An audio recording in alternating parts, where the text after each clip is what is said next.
So I'll just go back to the exam paper. Yeah, you're quite right. There's people who might not be able to get here tonight. So yeah, so just saying about general things about the exam paper at the moment. Remember that you can only write in black pen on the actual answer paper, and everything that the examiner sees will be the answer paper. Everything else is destroyed. So the insert page with the text, those just get shredded. So there's no reason to worry about that one. You can draw, you can underline things, you can use highlighters if that helps you to separate the information out for the different questions on the answer on the piece of writing. That's fine, but don't use colors on the answer paper. You can only answer the questions in the spaces provided. So there's lots of pages provided for the different questions, but you must only answer in those spaces. So if you look at this one for question 1, you're given huge amounts of space, but because since you only need to write 4 little things, but when you're doing the writing, you mustn't go over these margins. Don't write anything in the margins. Don't write anything under the bottom margin either. If you do, basically anything you write in there will not be seen because it all gets scanned and sent to the examiners electronically. So anything, if you wrote something really good that went just outside that margin, it wouldn't be seen by the examiners. If you do run out of space on one of these pages, and you've got no space left at the bottom, don't crunch it up at the bottom. Don't think I have to stop writing now. If you've got another paragraph or even another sentence to write, ask for more paper. But I will say this, in the last 5 years or so, nobody has asked for another piece of paper or a booklet. Don't worry if you're the first for 5 years, it doesn't matter. Depends on how big people's handwriting is, but they do give you an adequate amount of space. Finally, before we get more specific about the questions, managing your time. You are advised to spend 15 minutes reading through the sources and all 5 questions. So they've estimated that what the time you need is an hour and a half, unless you've been given extra time specifically. It's about an hour and a half, and they've given you a 15 minutes to do the reading. That it's notional. Some people will take longer, some people will take less time to do the reading. It's entirely, you've got 1 hour 45 minutes to do with as you wish. Okay, so don't think you've got to sit there reading for 15 minutes before you start your questions. You don't.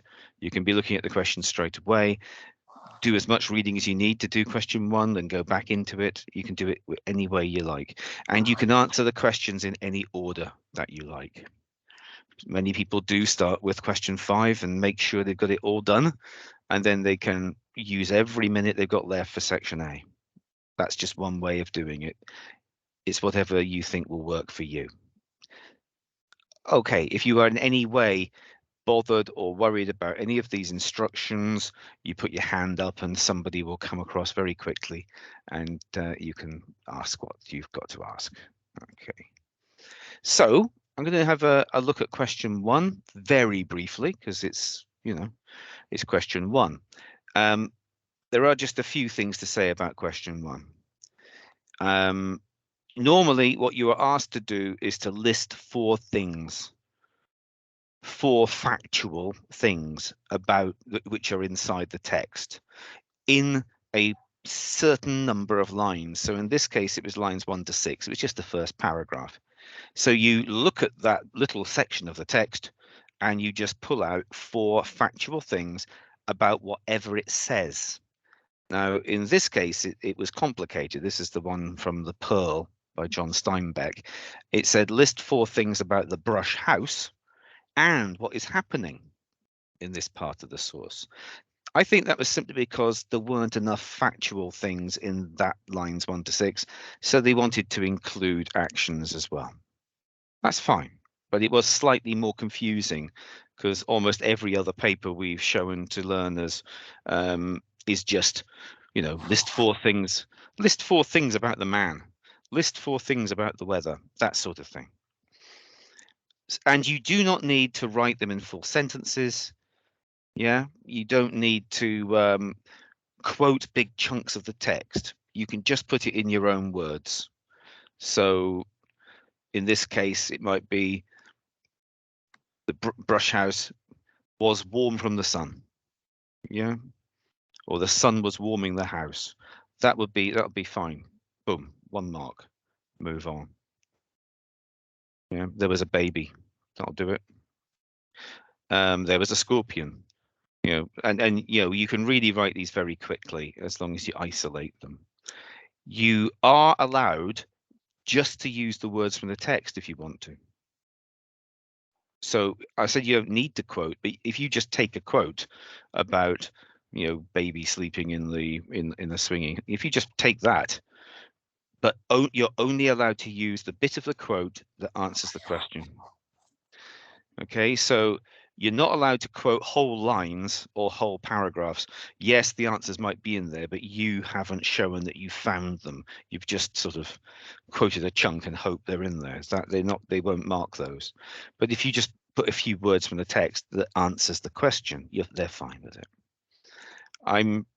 You can put more than 4 answers, right?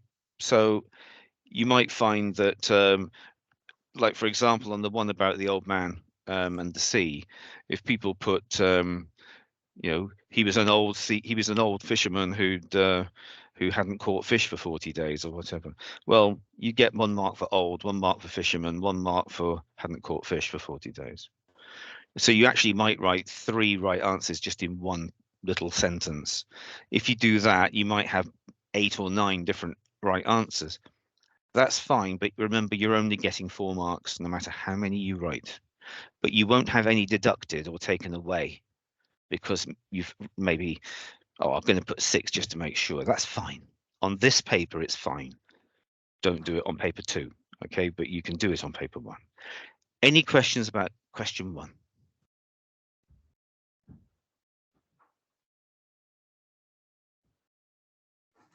Good. Let's move on. Right, so question 2 is a biggie. It's the language question. So how does the writer use language here to describe the conflict between Kino and the scorpion in this case? It's going to say something like that. How does the writer use language here to describe? And then whatever comes after that will be the very specific thing that you're focusing on. You're only looking for language that deals with that, whatever they say there. Don't, please do read the question and maybe underline that bit so you know exactly what language you're looking for. They'll give you the line numbers you're looking for, and it's usually the paragraph that's got the most description in it. They'll also probably, almost certainly, copy that in the box here. This is it's a most recent paper, so for copyright reasons, they don't put it in anymore because goodness knows an 80-year-old text couldn't possibly be still in copyright, but it's silly. So normally you'll see it right in front of you on question 2, and you don't even need to look at the source, it's there. You can underline it and scribble on it, but not in color. Okay, not in color. So lines 7 to 17, we're looking here for it. How does the writer use language to describe the conflict between? It could be how does he use language to describe the scorpion? It could be how does he use language to describe the weather? But whatever it is, make sure you know what it is. Otherwise, you're answering a different question. There are bullet points. Now, these bullet points, 2 of them are useful and 1 of them is misleading. And the examiners have explained to us in in meetings with examiners and including the chief examiner. These are the people who write the questions. These are the people who mark the questions. Yeah, it's words and phrases and language features and techniques. They do not want you to talk about sentence forms. Why is it there? Politics. Okay, it's just that was agreed with whoever, some sort of government team or something. They don't want you to talk about sentence forms. So I'm just going to pop out and let somebody in, which means I have to reshare.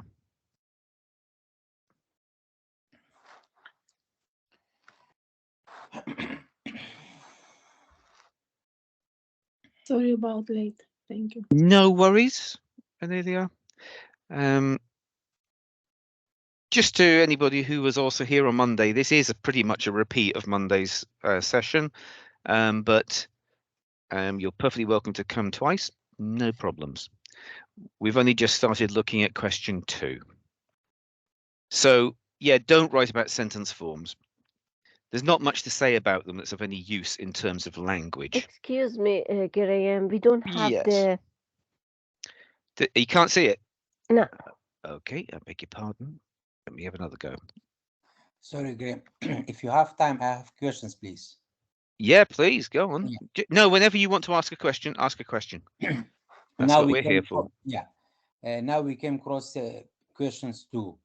So, do we have to identify the setting and the themes and the tone of the language used by the writers? How can you actually identify those in regards to answering the questions? Right. Of the things you mentioned, I mean, some of those are more likely to come up in question 4, but yeah. So what you are looking at here is entirely the use of language. Yeah. Can everybody see the question paper now? Yes. Yes. Good. Sorry. Okay. Yeah. What we're looking for here on this question, is language. Is examples of language being used. That can be from the simplest, this particular word, one word, or it could go up to maybe a range of words, like a field of meaning. That's fine. It could be similes, it can be metaphors, and those sorts of technical terms. But it all boils down to words on the page and what they mean and how they affect the reader. That's what this question is about. Okay. So that's mean, for example, so we don't need to identify any of those things that I mentioned, like themes, setting. So No, so that we can not on help. this question. Okay. Not on this question. No. Yeah. Okay. You're not even really talking about the story. You are talking about how the writer uses language. Yeah. Okay. And when you're looking for your examples, as the bullet points say, it can be anything, words and phrases, just simple words, short phrases, or it could be language features like similes and metaphors, with their technical terms. Whether you use the technical terms or not, you can put it into your own words. And techniques is similar. It's using techniques like metaphor and onomatopoeia and so on. What they don't want you to talk about is sentence forms. Short, long, complex sentences, all that sort of stuff makes much more sense to talk about on the structure question, which is coming up, which is number 3. So let's have a look in more detail at what the examiners are looking for on this question before we actually get into how you do it. So I'm just going to unshare and share something different. So can you see these notes in a Word file? Can you see the notes? Anybody? Yes. Yes. Thank you. So question 2. These are notes that are gleaned from meetings with the examiners. So it's not me, it's the examiners. So in the language question, now that's question 2 on this paper, but also question 3 on paper 2 is the same, the language question. Look, only talk about examples of language. That is what the examiners say. They only want you to talk about examples of language. So if you're talking about something else, you're not answering the question. Just think about that for a second. Marking people's mock papers, people are talking about the story, people are talking about, and they're really talking quite generally about what the writer is doing in the story, whereas what the examiners are looking for is you talking about examples of the writer's language, really specifically. Okay, bear with me. I've got to share it again for somebody who's just come in. Okay, so we're just looking at question 2. Near panics. So we're looking at the revision notes for question 2 from the examiners. So do not talk about sentence structure. I've already said that. The higher marks on this question, so 7 and 8, that's sort of out of 8 on this paper. The higher marks are for what the examiners call forensic deconstruction. You know, forensics, like on the cop shows where they do, you know, they do the sort of the very close analysis of what's gone on in the crime scene. They want you to go in there and deconstruct the text, peel back the layers of meaning in the language, and explain how the language works to create the meaning. So if you're going to explain what it means, you then need to explain and show how it means that. How does it work to mean that? Let's look at, say, you're looking at the workings of the heart, and we say the heart pumps blood around the body. Okay, that's great. Now tell me how it pumps the blood. That's the bit that's really difficult and gets the marks. Okay? They do not want you to list linguistic terminology. You know, and that means words like metaphor, pathetic fallacy, onomatopoeia, all that stuff. They don't want lists of them. There's only a couple of marks for terminology words across both papers, so just use 1 or 2 if you can. If you can't, don't worry about them. And as long as you can show that you understand these techniques. So if you're talking about a simile or a metaphor, tell us in your own words what that quote means, and say that it is showing a comparison between, you know, whatever it is, the house and an old crumbling castle in medieval times. It's making a comparison for effect. That is what a metaphor is, after all. So as long as you understand what the writer is doing and you can explain it in your own words, you're not going to lose many marks for linguistic terminology. They don't like overuse of it because they think teachers and learners just go through lists and they memorize them. It doesn't necessarily show you understand. And if you use a fancy word like onomatopoeia and you don't explain what it's doing, you won't get a mark at all. So if you've got splash and you want to say that that's onomatopoeia, yeah, fine, do. But you still have to say it's onomatopoeia because it mimics the sound of the frog going into the water. It brings the watery sound to life. You still have to say it in order to show that you know what it means. So if you're going to talk about linguistic devices, you know, with the words and, you know, then they suggest you can talk about 3 of them on the paper. You know, just learn 6 of them. You probably know more than 6 already, but the big 6 that come up, things like metaphor, simile, listing, just listing. I would add repetition, because repetition is a very powerful linguistic device. Just saying it's an adjective. It's personification, yeah. And as long as you've got those concepts under your control, you're probably all right. Some of those will come up on every paper. One of the ones that you should not use, and this came directly from the examiners, remember, is alliteration. The examiners hate alliteration. No, that's not fair. They don't hate alliteration, but they hate students talking about alliteration because it is very difficult to say anything intelligent about alliteration. Alliteration, that's the repetition of those sounds at the beginning of the words. Around the ragged rocks, the ragged rascal ran. You know. It's very difficult to say anything about it because it tends to be used by writers simply to sound attractive. what they call euphony, or euphony. It just sounds nice.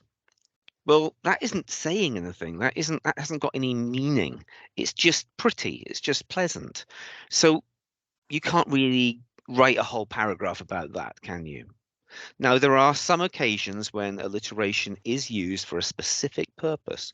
For example, in the Brighton Rock piece of writing that some of us may have looked at, you had miniature motors. That was used to talk about the little go-karts that are down by the beach, miniature motors.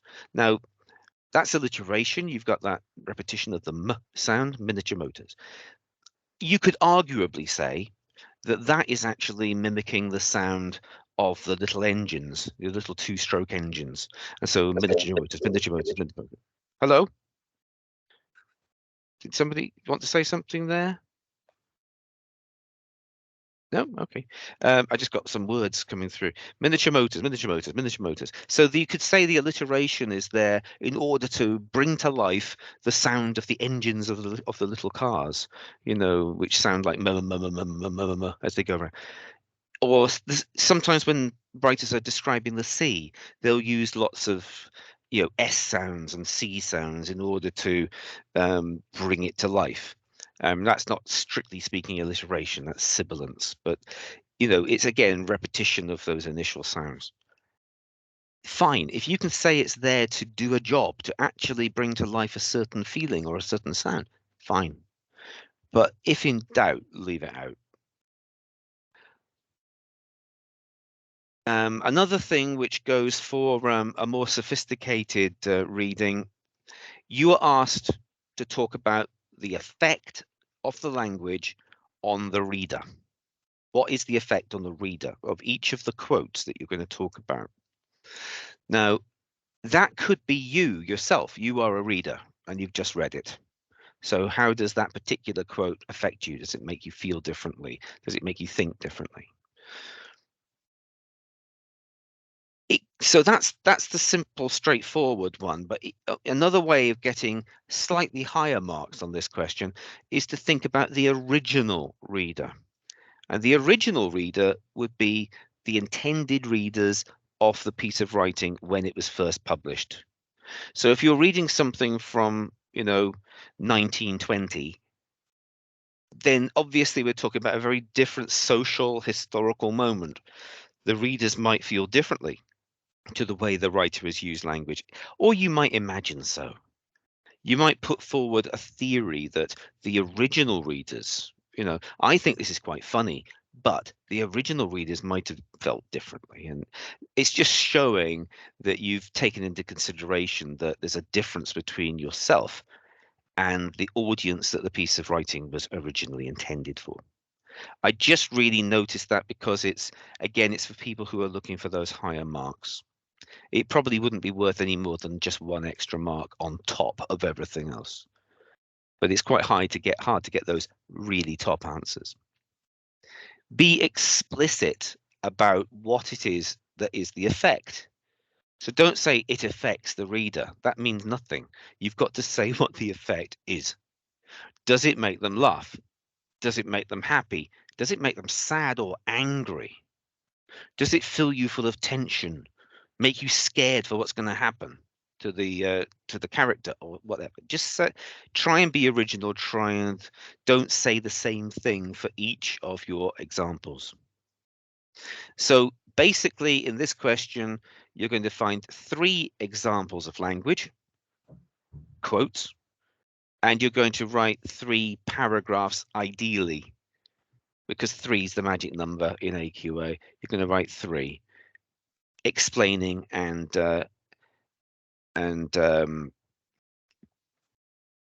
unpicking what that language does. If you do not comment on the effect of language, you're seriously going to hamper your ability to get a good mark on this. Okay, because it's language for an effect, and they want you to see that, they want you to show that the writers are actually using language for a purpose in order to do something to the reader. Okay, So those are the notes from the exam. There's any questions at the moment? Yes, please. Yes. Like if we don't have time, like we spend like 10 minutes on this question and we have just done 2 paragraphs. Yeah. Is that okay, or do you think like we focus all our attention on this paragraph and we made it really good? Would that be okay, or Yeah. would they I mean, like they would prefer 3 paragraphs? Because writing 3 paragraphs in 10 minutes sometimes it is difficult, you can. especially Yeah. in this question. Okay. Let me say this then. 3 paragraphs is probably ideal, but then ideal situations not necessarily going to come up in the exam. If you are pushed for time and you've done what you think are 2 reasonably good paragraphs, move on to another question. If you've got time at the end of the exam, you might go back and add an extra one if you like, even just a one-liner or something. But at the end of the day, it's maybe possible to get a very good mark on this question with 2 good examples discussed and explained. Yeah, the 3 is a safety belt. I would say 1, you probably are limiting yourself to just half marks or maybe slightly over.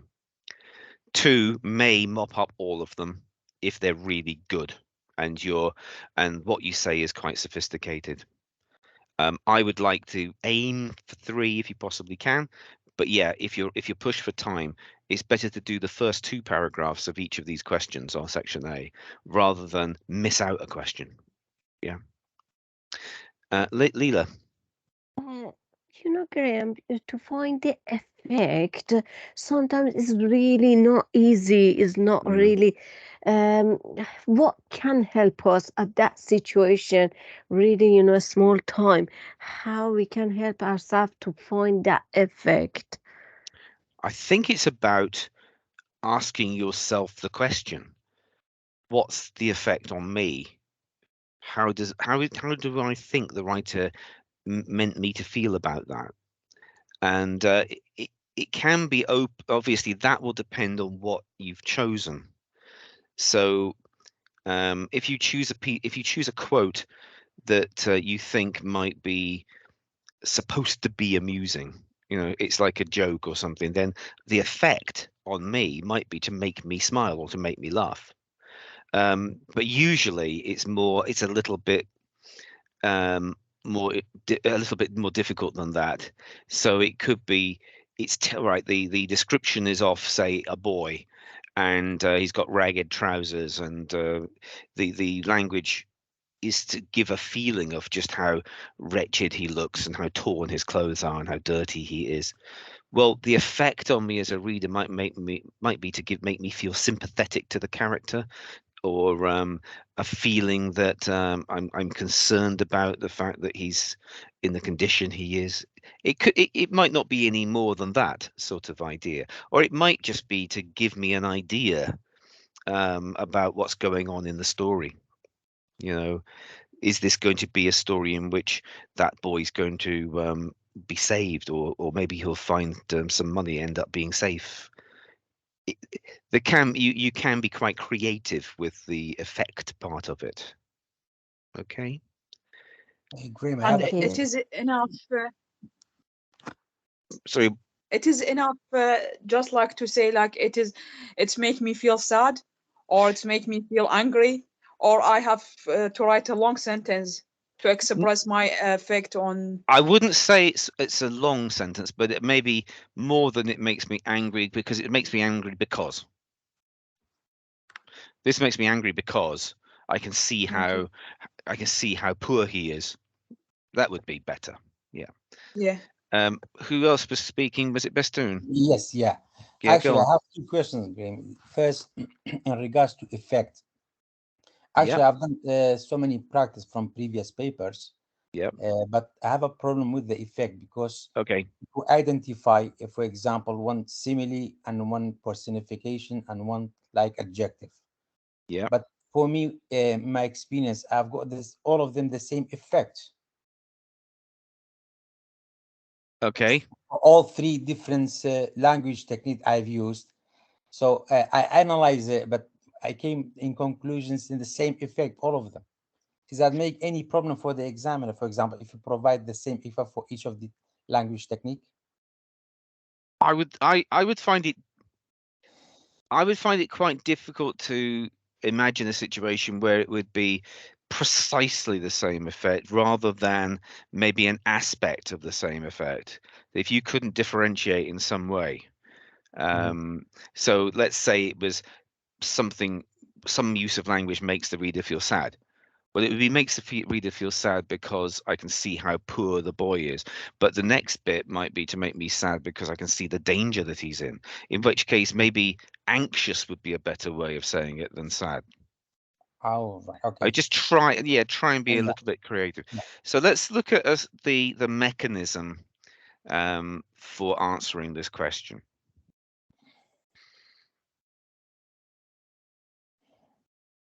So I don't know. I hope you can see my PowerPoint about language. Yes. Yes. So you'll all have seen this before, but basically a reminder of a very simple and direct way of breaking this question down to steps. I call it a magic bullet because it gets straight to the heart of the matter. Basically, you find a quote. Now, this will be a quote that answers the question. So if it's about using how does the writer use language to describe the mountain, then it has to be a quote that describes the mountain. Okay, so you found a quote. You need to say in your own words, what does it mean? You need to explain what those words mean. Now, that's relatively easy, and the number of marks you get for that is relatively low. The next one is the biggie. You've said what you think it means. Now you have to explain why does it mean that? Why do those words mean what I've just said they mean? It's very easy to say what you think it means. Quite difficult because taking meaning from language is what we do and have been doing since we were babies, and since we learned to speak. We understand what things mean, but why they mean those things is very difficult. It's not, that is an analytical, higher level thought process. So that's the bit that the examiners give you the most marks for. And finally, you have to say how the quote affects the reader, as we've been discussing. So the quote that you look for, there will be lots of them because they've actually designed the question for that paragraph in the text. There'll be a number of different language features and nice, interesting bits of language. So it should be something that has a lot of meaning for you and you can squeeze out a lot of interesting ideas. So that's what I call juicy. It should have juice. Right? So choose something that isn't just very simple, boring language. Just choose something that looks juicy. It may or it may not have a language feature in it. So it might be that it is an example of a simile, or it has personification in it, or it has onomatopoeia in it. If so, so much the better, and you're going to mention that in your answer. If it doesn't, if it's just an adjective, if it's just that word is interesting, go for it. Go for it. And then you just say this word means. That's still technical language. It's very important that you understand the quote, because if you don't understand it, you won't be able to explain it. So please make sure you can understand it. There will be, if you've got a quote you don't understand, don't do it. Don't use it. You find another piece of language.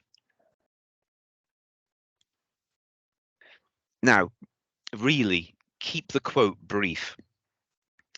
It might be that you've got a sentence that has got 3 or 4 words in it that are interesting. Then just quote the 3 or 4 words. Don't quote the whole sentence. Never quote more than one sentence. They're looking for quotes which are 1, 2, 3, 4 words. That's it. That's it. Don't go more than that.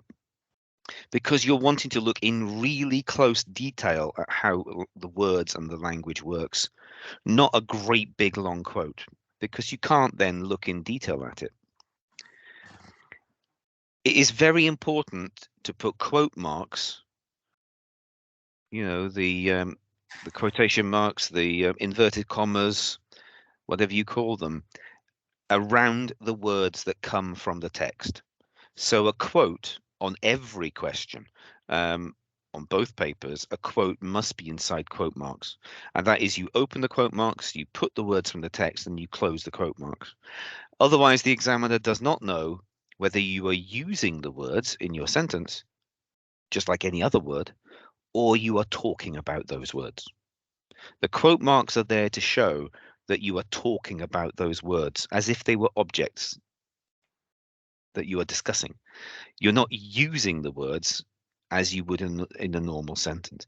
Sometimes you can tell where somebody is quoted, but it gets confusing, and the tendency is just simply to not look. You know, oh, there's no quotes in that. Boom. You'll get relegated to a very minimal point of marks if you don't show that you have quoted from the text. Finally, make sure that the quote that you're using answers the question. So if it is a piece of language that is an example of the writer describing the mountain, and you know, as good as you might be doing it, if you're talking about the weather in this quote, then you haven't answered the question. So this example, how does the writer use language to describe the fighting or the fighting men or whatever it is? So I've chosen the soldier roared into battle. Never mind the and the into. This is just 3 words basically, and the one I really want to look at is roared. So I've put it in quotes. There it is. The soldier roared into battle. So my first bullet point is, what does it mean? I'm saying really specifically, there's my quote. This means that the soldier went into battle like a wild animal. He was brave, fierce, and scary. So I'm making a point about what I think the writer is trying to tell to the reader. He's saying the soldier went into battle like a scary animal, and it might actually suggest to me fierceness and bravery because he's making him into like a lion. Yeah. That's simply stating what I think it means. That's the easy marks. Why does it mean that? The word roared. Now, I've moved from talking about the soldier roared into battle to very specifically focusing in on the word roared. So the word roared, and you can see that roared is in inverted commas, quote marks as well, because it comes from the text, it comes from the quote. The word roared is a sound associated with wild animals, especially big cats. So I'm talking here about connotation. What does the word roared connect in my mind with? Well, as soon as I see the word roared, I think of lions. I don't think of soldiers. So animals roar, and again, roar is a part of the word roared, and I'm still putting it in quotes. Animals roar when they are angry or are attacking. I also explained that going into battle is to attack an enemy and take part in war. Almost didn't need to say that, but okay. So, therefore, the soldier going into action is being compared to a lion attacking. And that is why it means the soldier went into battle like a wild animal. He was brave and fierce and scary. Now, I probably didn't need all that, and I could have just focused on the word roared here. Because roared is not just a word. What else is going on here? It's verb. Yeah. No, I meant in terms of the of language features.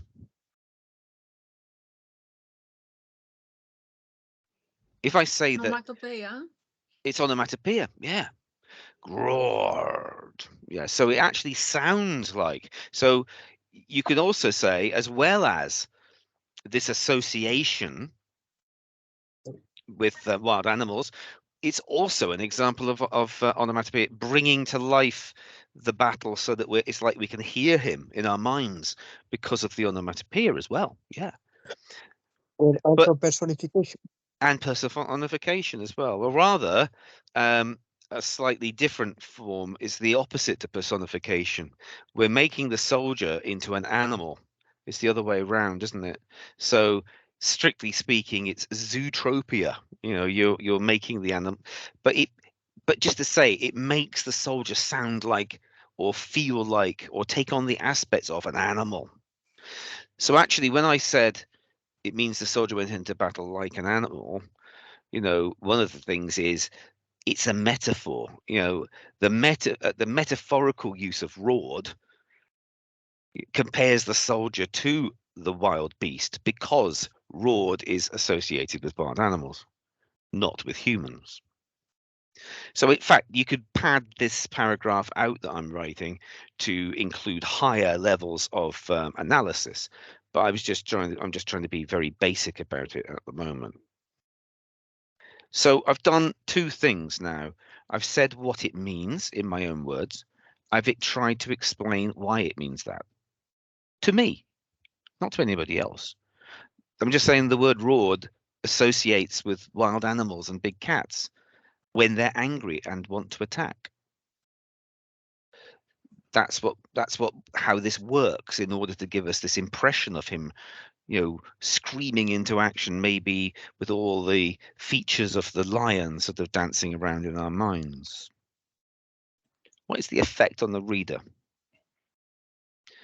So in this case, you could be really simple level and just say it makes the reader feel, you know, it makes the reader get an image of the soldier as being like an animal. And this makes the reader feel how savage and fierce the soldier is. But basically, yeah, it's about making the soldier as savage and fierce as a lion.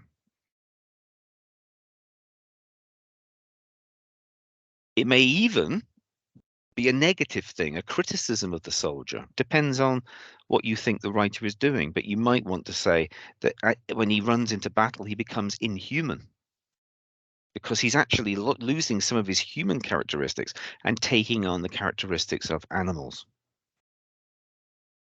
So it could either be an exciting action scene from a battle, or it could be kind of like an anti-war sort of message. That depends on the overall feeling of the piece of writing and how you feel about it, how you think about it. So, you know, when you're like obviously quoting, you don't have to put like the language technique. No, you don't have to. You don't have to put it in as many words. No, you don't have to use the technique. You know, the actual the terminology. You don't need to use the term. Right, okay. Because what the examiners are looking for is, does this candidate understand what the writer's doing? So if you put it into your own words, you'll get almost as many marks as if you had labeled it. I'm just saying that, you know, to get extra, you could add to this by saying it's an example of zootropism, if you want to. It's an example, it's a metaphor in any case. Zootropism and personification are just special versions of metaphor. So you can say he metaphorically becomes a lion in the eyes and ears of the reader because of the associations to the word roared. You can do it that way, but if you explain it in your own words, it will only cost you maybe a mark across both papers. As long as I would say maybe make sure you've used a subject-specific term somewhere in your answer, but you don't need to do it all the way through. because they don't like you to list these things. You know, what they want to do is, do you know the concept enough that you are confident in explaining it? So you mean use it once in each quote that you pick? Well, for each quote you pick, you do have to explain what's going on with the quote. Yeah. So I But get you that. don't. But you have But to you don't. use the You language don't technique. necessarily need to label the language technique if you have explained it in your own words. Right. Okay, that's fine. I would say, as long as you have labeled one of the language techniques that you're going to use, and you're going to talk about 2 or 3 of them, aren't you? Yeah, that's fine. Yeah. Okay. Any questions about this? So we were talking about effect, the effect on the reader.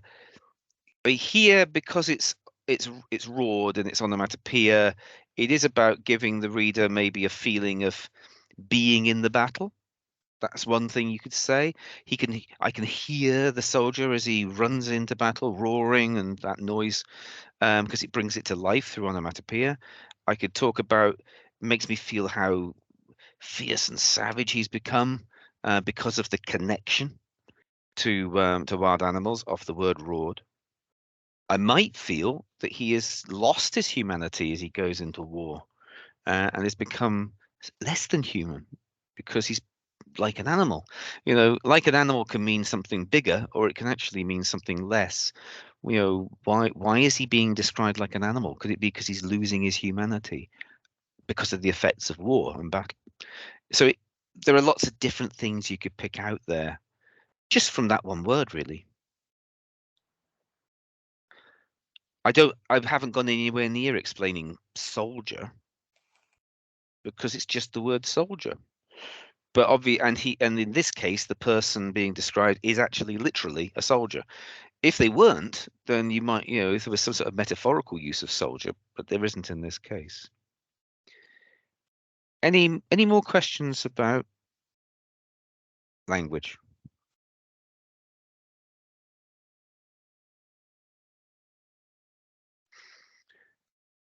Okay.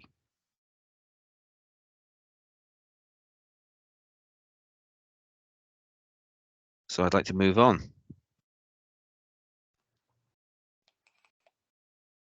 I'm going to move on to question 3. So let's have a look at question 3. On this particular paper, and indeed on every paper, and the one that you'll get on Monday, it's always the same. How has the writer structured the text to interest you as a reader? It is the structure question. Okay. What has the writer focused your attention on at the beginning of the text? How and why has the writer changed focus in the text? And any other structure feature that interests you. So if you're going to write 1, 2, 3 paragraphs or bits of your answer, then you may as well just follow the bullet points. Talk about the beginning, talk about a change of focus, and then talk about another structure feature that you yourself have picked out. And if you have absolutely no idea about you can't find any structure features in there, there is always the ending. The ending, just like the beginning, is a structure feature. So why does the section of writing end that way? You might want to look at the last line or the last few words. Why does it end like that, and what's the effect on the reader? Here, for the effect of the reader, we always talk about interest, and we talk about you. So it makes it very spontaneous. It's how does that interest you as a reader? The answer is not, it doesn't. You know, you have to pretend at least that it does interest you in some way.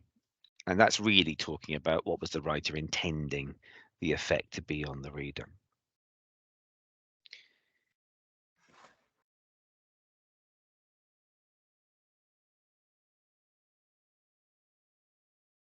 So let's just go straight into looking at structure.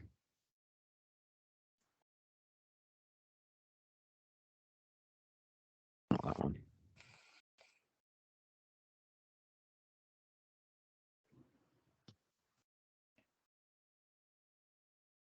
Right, I tend to annoy and upset people with this picture. Can you see the picture of the Eiffel Tower, people? Yes. Thank you. Basically, it's just there as an example of structure. What the heck do we mean by structure? Well, here it is. The Eiffel Tower is made up of parts. You've got the legs that hold it nice and firm and solid on the ground. It moves up to a stage. So you've got 1 stage, 2 stage, 3 stages. In between the stages, we've got these pillars made out of crossed pieces of steel and so on. And at the very top, you've got the last bit that goes up. It has got parts, it's got stages, it's got platforms, that is a structure. These parts have been put together. These parts have been put together in order to create the structure, which is the Eiffel Tower. And we can talk about the different parts separately. And we can talk about the effect and the purpose of each of these parts. Why is there a stage there? Well, it gives a nice flat, strong surface for the next set of legs to stand on. And so on. Why have we got crossed bars of steel? Well, the crossed bars are stronger because the diagonals connect, and so on.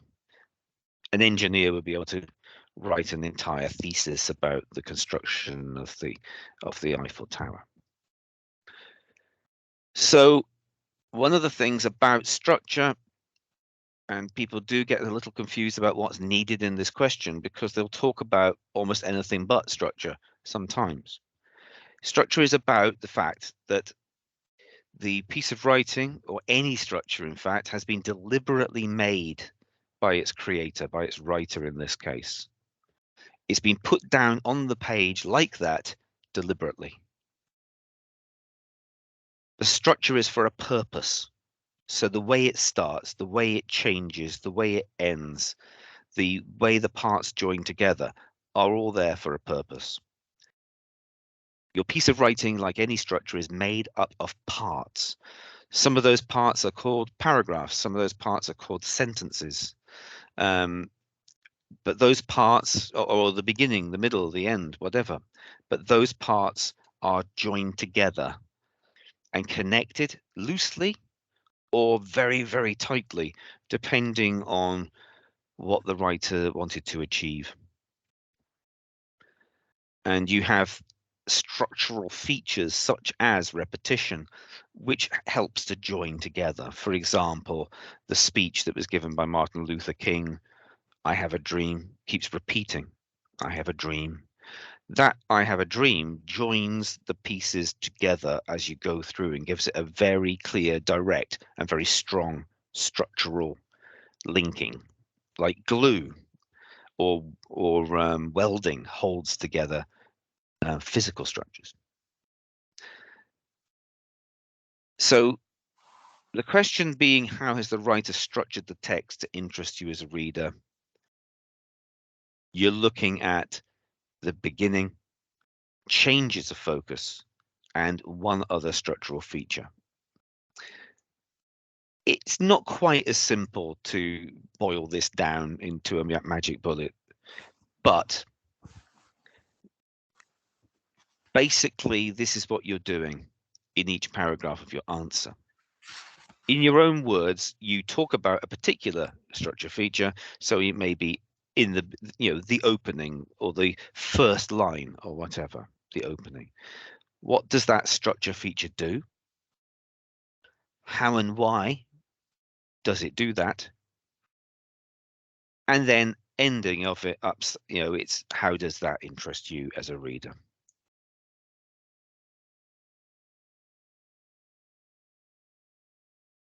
Just coming out of that.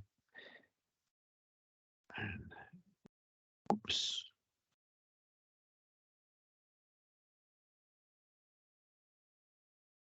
Get back in, Bastoon. Okay. Yeah, sorry about this. It's all right. It can't be helped. So I'm just resharing that again. So what does the structure feature do? Why and how does it do that? How does that interest the reader? But as long as you are talking about structure, you're not talking about language this time round. So this is the structure of answering the structure feature question. So paragraph 1, you're talking about the opening. What does the opening tell us? How does it tell us that? And how does that interest you as a reader? Paragraph 2, I would say you just talk about 1, possibly 2 changes of focus. What are these changes of focus? Now that's very specific. What are they? If it is a change, then you have to identify what it was and what it's changed into. So a change of focus might be the writer, in paragraph 1, we were talking about the boy, but in paragraph 2, we have changed focus to the man. And that is a definite change of focus. Or it was the morning and now we've changed focus to the daytime or to the evening. Explain why it is a change of focus. It might have been the people were outside, but now they've come inside. That is a change of focus. What do they show us and how do they do that? And that obviously is part of explaining what the change of focus is. And then finally, how does that interest you as a reader? Maybe it continues the story. Maybe it gives you more information. Maybe it makes you feel differently about a particular character, whatever it is. And then finally, one other structure feature. You have to identify it and say what it is. That is not just, on line 13, this happens. It's what structure feature do you think that is? Is it a pattern? Is it something to do with a timeline? Is it dialogue? Is it the ending? And then you explain what it's doing, what it's giving to us as readers, and how it interests us as readers. Very briefly then, an example. So we've got this, this is the opening of a text that most of us will have looked at. Mr. Fisher lived alone in a small terraced house in the centre of a town.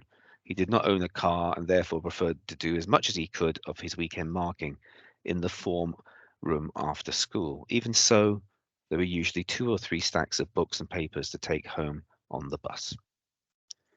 First paragraph, discuss the opening line and paragraph. What does the opening tell us? So the opening, Mr. Fisher lived alone in a small terrace house in the centre of town. Now, it could be you just look. Sometimes the first sentence is so rich, so full of information that it might be enough just to look at that. Or you might look at the whole paragraph. That's fine, either or. So what does the opening actually tell us? It tells us who Mr. Fisher is. It introduces Mr. Fisher. And it tells us about his life and his situation. That's what it does. The opening introduces Mr. Fisher and tells us about his life and situation. How does it do that? It does that by giving the reader lots of details about the character's life. For example, and I've put a few examples there. You don't have to put this many. But for example, he's unmarried, possibly lonely. He's not rich. He's a teacher. He works hard. So I've said that it gives us information about this main character, Mr. Fisher. For example, and it does that through giving us details about his life. For example, he's a teacher. Now, you do then have to give a quote. And the quote I've used to evidence that he's a teacher.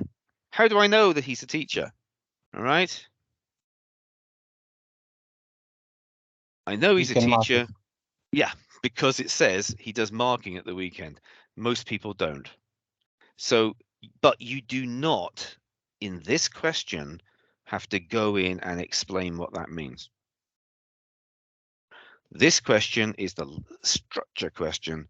You're only using your quotes to show where you have taken your ideas from in the text. You could also use a line reference. You could just say, in brackets, line 2 or line 5 or whatever. As long as you're being very specific about exactly where in the text you are talking about.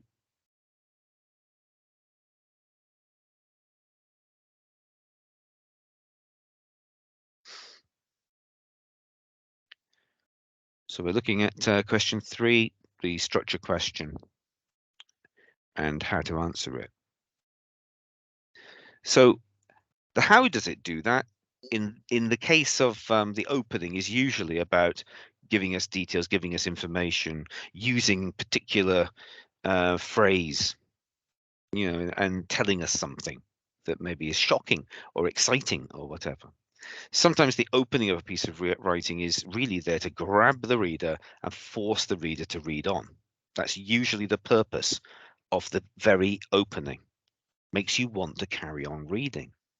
So how does that interest you as a reader bit is, well, in my case, it makes me sympathize with the character.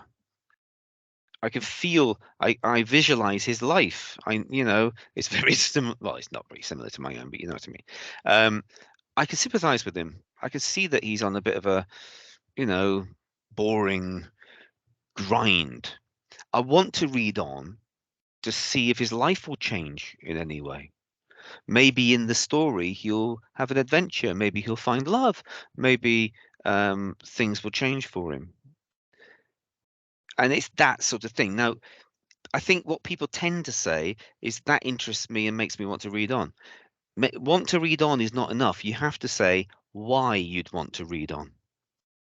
So I want to read on so I can find out more about the character. I want to read on to see if he's going to have an adventure. I'm going to what happens in the end.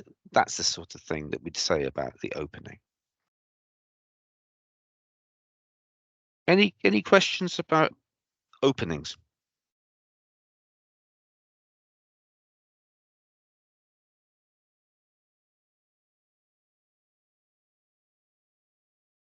So paragraph 2, we'll be looking at changes of focus. So you have to identify 1 or 2 changes of focus. If you haven't got time, just do 1. But explain why they are changes and how the changes interest you as a reader. So the sort of thing we're looking for then would be that in this particular piece of writing, paragraphs 1 and 2 focused on Mr. Fisher's life as a teacher.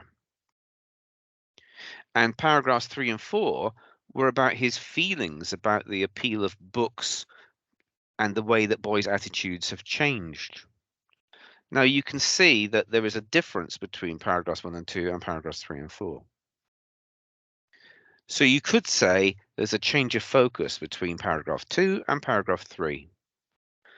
Paragraph 2 is talking about Mr. Fisher's life as a teacher and why he's a bit depressed and bored with what he's doing. But paragraph 3 talks about the days when the kids loved his books and everything was wonderful and the main thing was reading, and he's sort of looking back with nostalgia. So that's a major change. In fact, we're changing from looking at Mr. Fisher's world to going inside to his head and looking at his dreams of the past. And that is a major change of focus. So just simply saying what that change of focus is half the job here.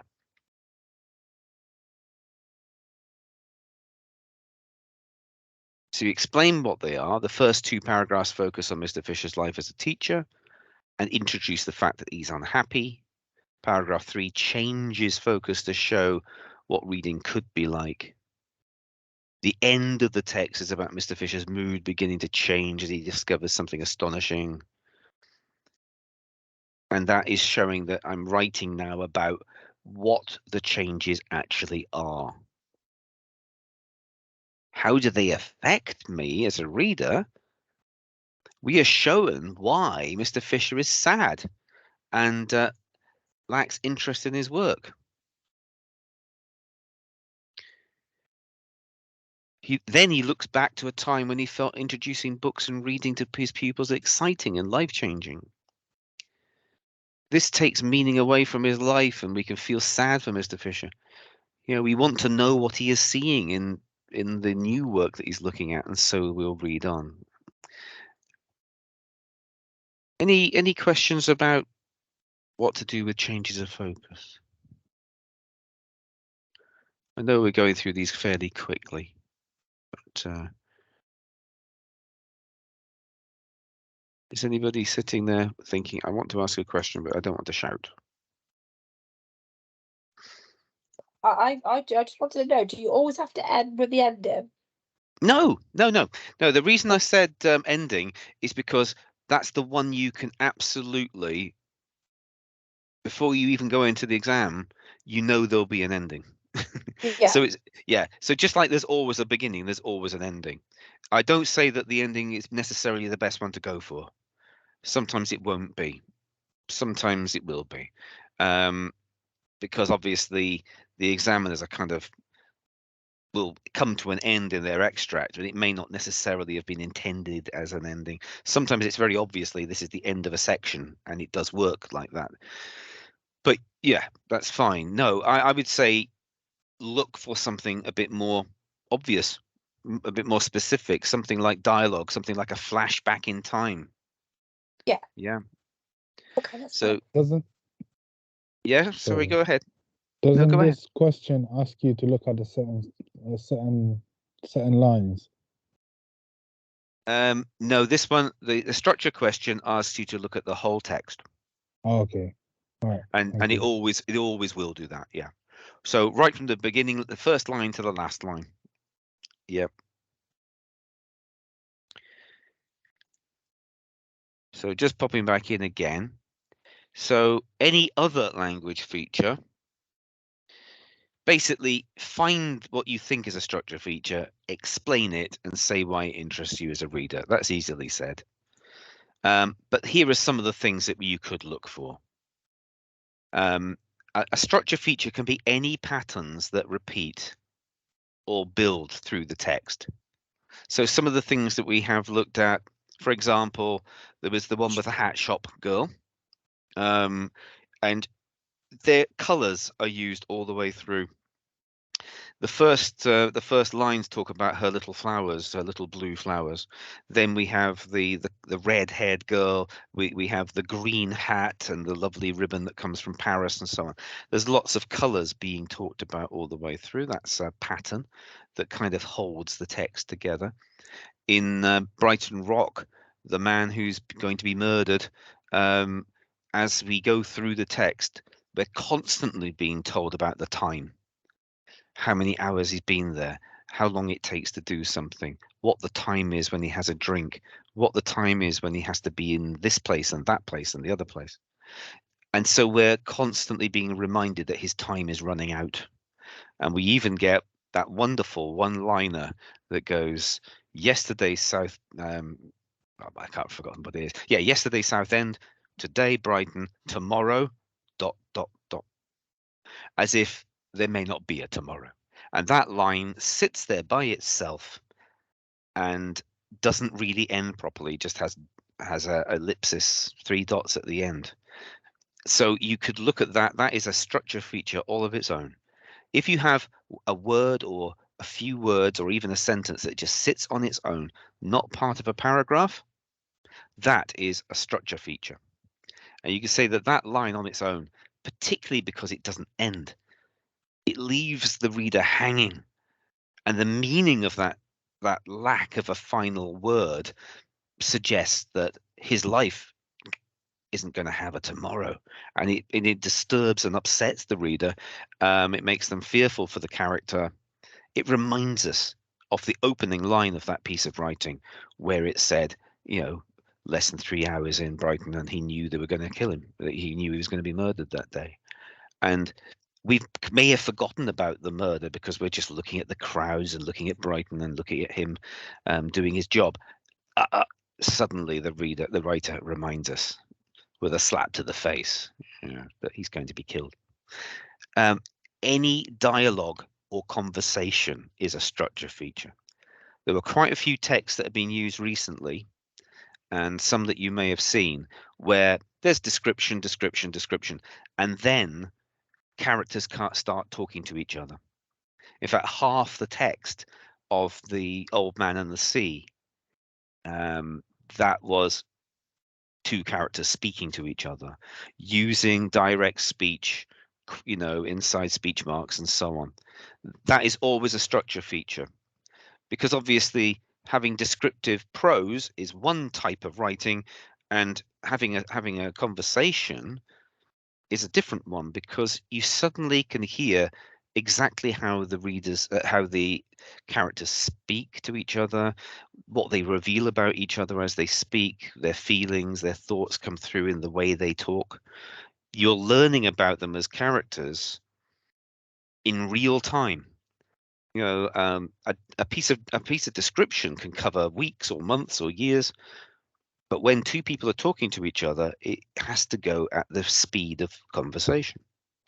And so it slows everything down, and it makes us witness an actual conversation between characters. And that's really interesting.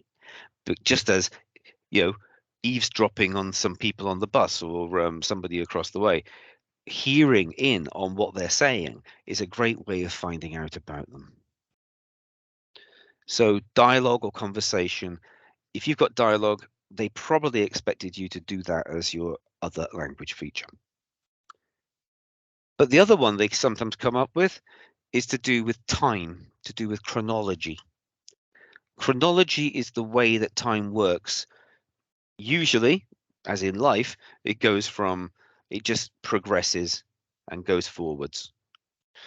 In stories, it tends to be the beginning, the middle, the end. But not all stories do that. And some stories might start at the end and work backwards. Or they might start in the middle of something, so you don't really know what's going on. You don't know who the characters are. It's terribly exciting, but and actually it's that sense of mystery that makes you want to continue. And then it will stop and start telling you about the beginning. The most obvious ones are flashbacks, and that was most obvious in the piece of writing about Rosabelle and her hat, the girl from the hat shop. We see her late at night going home, having bought the flowers, having not actually got enough food for tea because she's run out of money, but she had to buy the flowers. And as a beginning, it might be, well, why did she have to buy the flowers? What's so important about the flowers that she had to go hungry for? Well, we find out by going back in time. On a flashback, once she's on the bus, she starts thinking about her day, and we go back in time, and that's called a flashback. You get flashbacks in films, of course, and a lot of the language we use for talking about structure isn't as well. It hasn't been around for 100 odd years like the language, the way that we talk about language. So actually, sometimes we grab for talking about it as we would talk about a film. So flashback in time, or a flash forward in time, looking at a few young lads happily joining arms as friends, going off to the recruitment office in 1914, and then you suddenly see them dead and dying in the trenches. And then you jump back to them, again, young and happy and healthy, but oh boy, you know what's coming. And so a flash forward in time can sometimes be very interesting and effective. So anything that messes around with the chronology, the most likely one to come up is flashback. You can certainly give a paragraph talking about a flashback, because what is the effect on the reader of that flashback? So I would say there's also one in Mr. Fisher when he goes back in time to think about.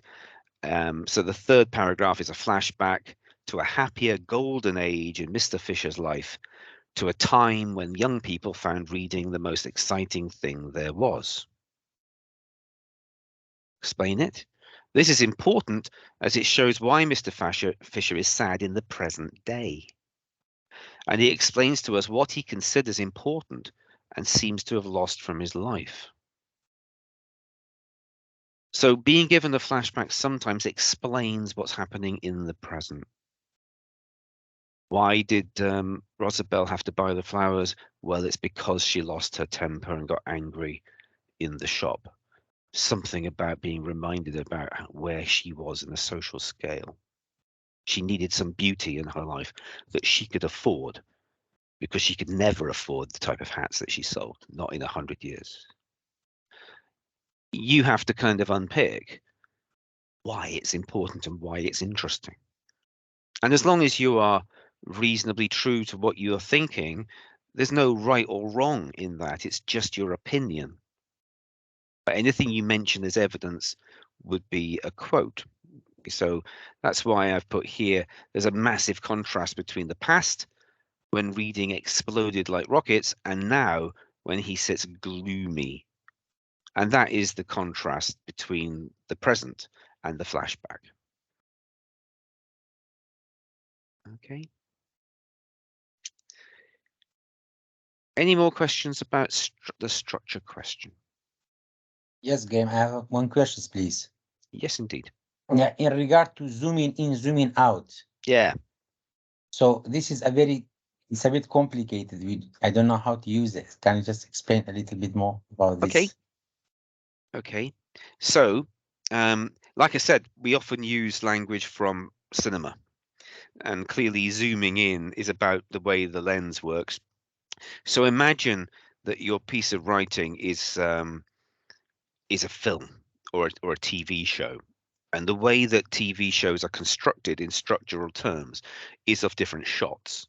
So, Brighton Rock, there's a guy standing, and we just are introduced to him as being Mr. Hale, who's going to be murdered that day.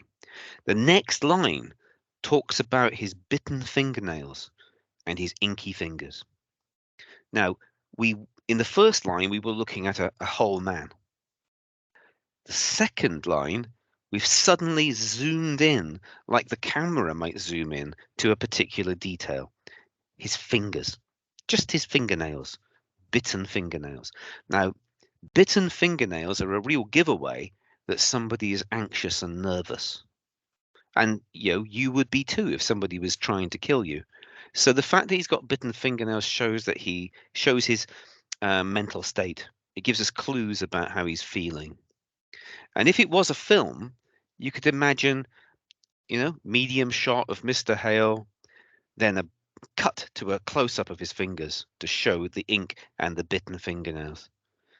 Yeah. The very next shot is a big sort of wide-angled long shot from above of the whole of Brighton, showing the holidaymakers leaving from above, showing the holidaymakers leaving the station and getting onto the little buses and trams to go down to the seaside. And we can't see Hale at all, but the next bit goes in, down to find Mr. Hale as he goes into a pub to have his first gin and tonic of the day. Now, that way of directing the reader's attention is very similar to the way a film director and the editor use the way they build the film to make us notice certain things, and it tells the story not just in words but in structure. So we see one detail in close up, but then we see the whole scene in long shot or medium shot. Does that help with zooming in and zooming out? Yeah. Again, you can use your own words. The thing that the examiners are really interested in with the structure question is about making sure that you are constantly talking about where you are in the text. So I'll go back to the examiner's advice and notes for question 3. So first of all, they say, can you all see my notes, the examiner's notes? Yes. So they only want you to talk about examples of structure features. You don't have to explain language in this question.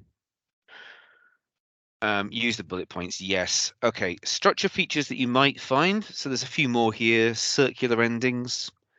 So the ending might actually connect you back to the beginning again. Or the ending might leave you in a state of shock, not knowing what's going to happen next. Or the ending might make you need to find out what happens next. Patterns we talked about, repetitions like the I have a dream, use of dialogue, lines or words stuck out on their own. Okay. You can use quotes as references, or you can talk about, on line 3 there's a change of focus, or between lines 3 and 4 there is a change, rather than writing them out in full. You don't want to write out whole lines. It wastes time. Okay, so you must give comments that are clearly focused on the text. So you are talking about the writing on the page as if it were a structure like the Eiffel Tower. So just as you might point to the Eiffel Tower and say, well, those are the legs leading up to the first platform, you're talking about this bit in the text here connects with the next bit or is a change from the one below it, and so on. You can use terms such as immediately, or at the start, or then. It's quite just simple to say and then, or in the middle, later, before, after, and so on.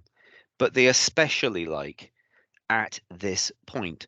So if you say on line 5, this, and this, at this point in the story, it means this, or it affects the reader in this way. You're talking about at this point in the text, as if you were actually pointing at the text for the examiner. It is important to say what is happening in the story at this point and why.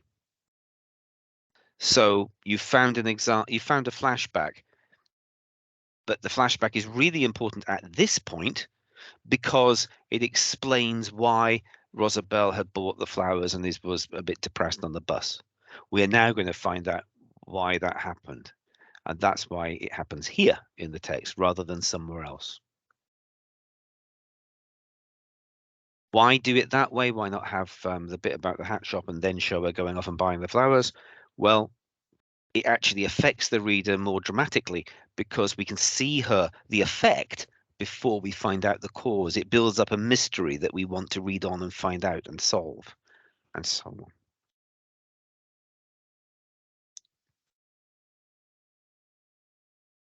It is quite a complex question. And many of you might find that you only have time to write about the opening and a change of focus. Or maybe just a very quick few notes about the ending. Don't panic about that. You can get most of the marks just by doing a paragraph on the opening and a paragraph on a change of focus. If you're looking for very high marks, if you're looking for a very high grade, you probably do need to have the 3 paragraphs and show that you can do that analysis yourself. You can find something in the text. But again, the examiners will have given you a piece of writing that will have at least one big, stonkingly obvious structure feature, like dialogue or like a flashback. They will have chosen it deliberately so it does have some of those features. There will be other things in there as well. And as I said, there's always the ending. So now we're going to move on to question 4. What do the examiners say about question 4? Well, they say it is an essay type question. Graeme, sorry. Yes. Sorry, question 3, how you're saying always go to the ending. No, What I didn't say always. I didn't say always. I said you can always go. One of the structure features that you can definitely predict will always be on the paper is that the extract will have an ending. It will stop. There will be a last line. So the ending is a structure feature, just as the opening is a structure feature. Do you see? So if you can't think of anything other, and you just want to be quite quick and do a quick final paragraph or a final few lines, you can always talk about the end. You can say another structure feature is the ending. In the final words are this, this, and this. So, for example, on the question based in with the fight between Kino and the Scorpion, and then the wife takes charge. The very last words, the last 3 words, she led the way, or something like that. No, he followed her, or something like Yeah, that. Kino followed her. Kino Yeah. followed her. Yeah, that's a fantastic ending of that sequence, because it really shows that something major has happened in their marriage. Something really striking has happened, which goes against the traditional male, female, because in those days it actually says that she's meant to be obedient. Well, now she's giving the orders and she's leading the man. So there's something breaking down between the traditional male and female roles in this story at that point. Okay. And so I would go for the ending in just those 3 words, because it really shows that there's something, never mind about the story about the baby and the scorpion. Maybe maybe the story is going to develop along the lines of their relationship and how she has now become a much more equal figure, which is actually something that the 21st century we take for granted sometimes. But in the middle of the 20th century, my mother had to take a vow to obey my father. He didn't do likewise. It was only husbands that had to be obeyed, not wives. I don't think she stuck to it, of course, but but it is an interesting, from a feminist perspective, it's very interesting. And we'll come on to that again in question 4. Anything else on question 3 before I move on? Sorry. Thank you. Okay. So question 4, the examiners say it is an essay type question without being an essay. They don't want you to do introductions and so on, but this is quite a complicated question. It is intended, well, I'll go through it as it is. So the focus can be on any aspect of the text. It could be about character and character relationships. It could be about the mood and the setting. It could be about the atmosphere that is set up by the reader, by the writer. It could be about the locations. So that's where these things come in. And so the statement that you're given from a learner or from a student will be a statement about a particular aspect of the text. And it's different every year.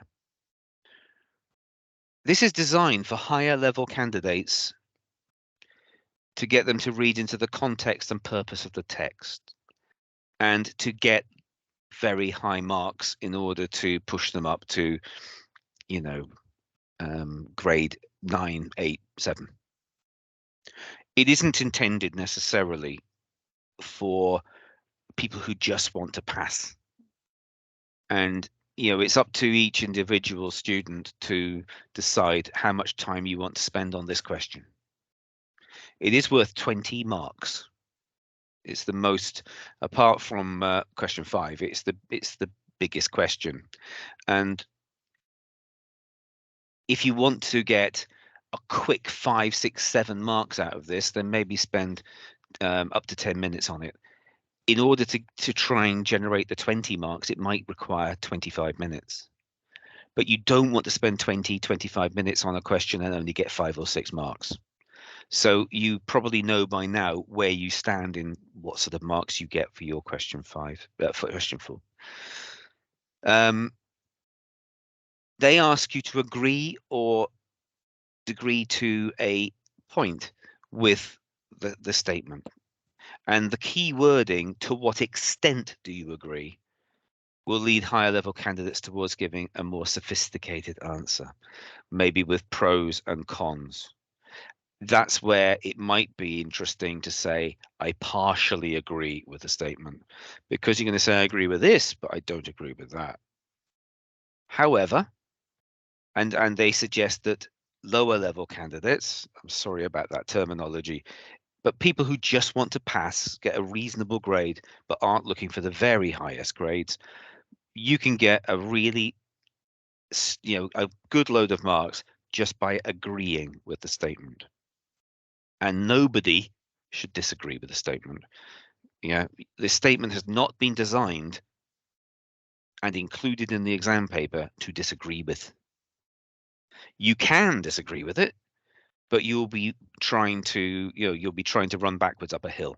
It is the evidence isn't there for disagreement. The evidence is there for agreement and possibly partial disagreement. So of your 3 paragraphs, 2 that agree and 1 that has a partial disagreement is a sophisticated way of structuring the answer. Okay. It is possible to achieve full marks on this question by agreeing with the statement. So that's for everybody, high, low, middle, whatever. It is actually possible to achieve full marks as long as you're choosing good examples to support what you're saying on this question with agreeing. You do not need to draw a conclusion, and you shouldn't draw a conclusion on most of Section A questions.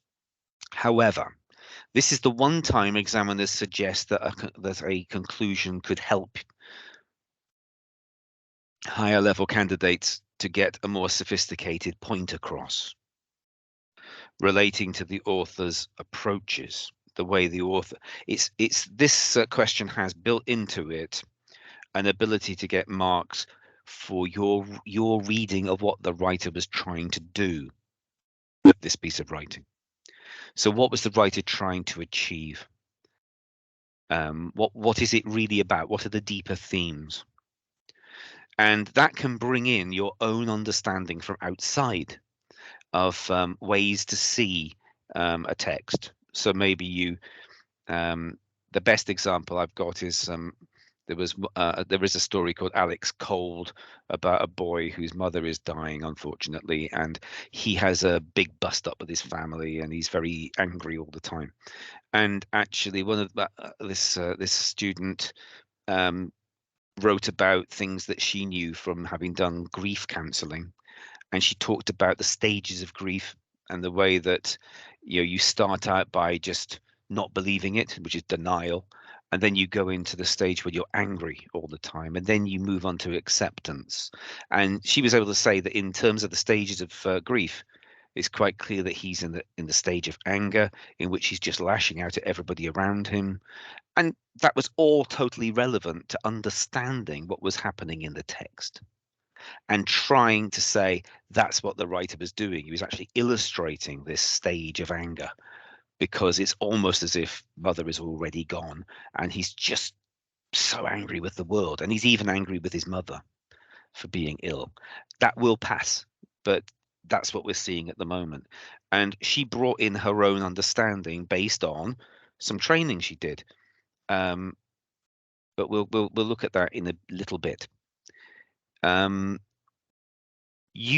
So really, the conclusion and this idea of bringing in different ideas from outside, from your own ideas, again, is part of helping what they think of as their higher level candidates to get up towards the 20 marks. Everybody, though, you can reuse materials and quotes that you used in answer to question 2 and 3 on this question.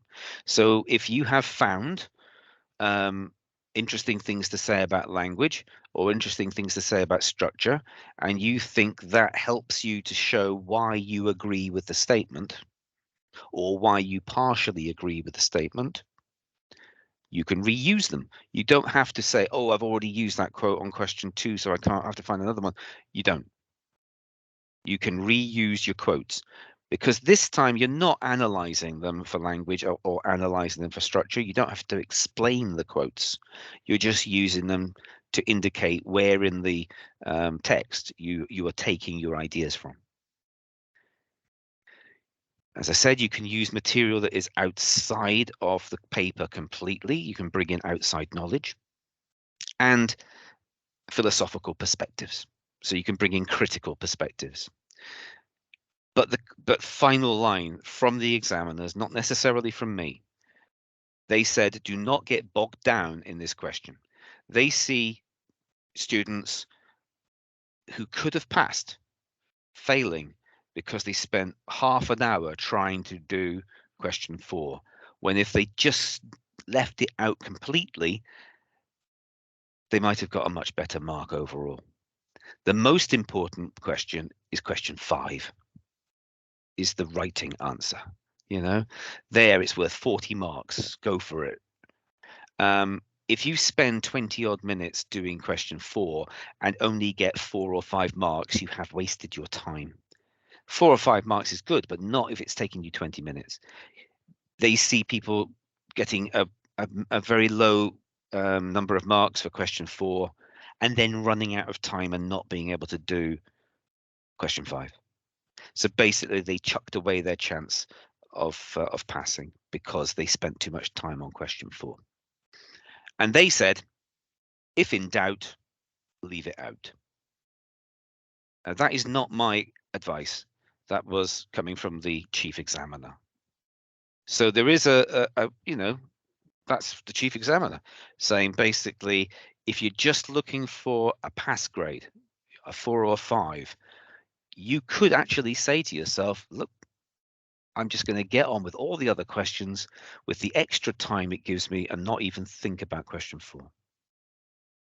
And you can certainly pass by doing that. That is not my advice. That is the examiner's advice. My advice is something slightly different. I think it's reasonably easy very quickly to get between 5 and 10 marks on this question. You know, so you just go in there and you do the obvious. You say you agree. Then you have a couple of paragraphs that say, the reason that I agree is because, and then you give a reason why you agree, and then you quote or a line reference or a quote to show where that came from. And you do that, a couple of paragraphs like that, and then you leave the question. 10 minutes. I think you can do a couple of paragraphs like that. Now, if you've done that, you could get anywhere between 5 and 10 marks for it. And that would be a good result of putting in your time. And it still then leaves you a little bit more time for question 5 or another question in section section A. But I have to report that back about what the examiners said, because they really were suggesting that you could just leave the question out completely. Okay, any questions about that before we have a bit more of a detailed look at question 4? Yes, Dr. Graeme, I have a question, please. Yes, go ahead. Yeah, in regard to how we can approach the questions, for example, do we Yeah, have to identify? Do we have to identify the language feature or structure feature? Nope. And then based on that, like analyze it based on the ideas and evaluations. It's much more about the ideas in the text. This one, it's much more about what you think the writer is up to. That's what I'm going to look at now. Okay. So I'm going to remove that one and go back into a different thing. Just having a look at it in action. Okay. So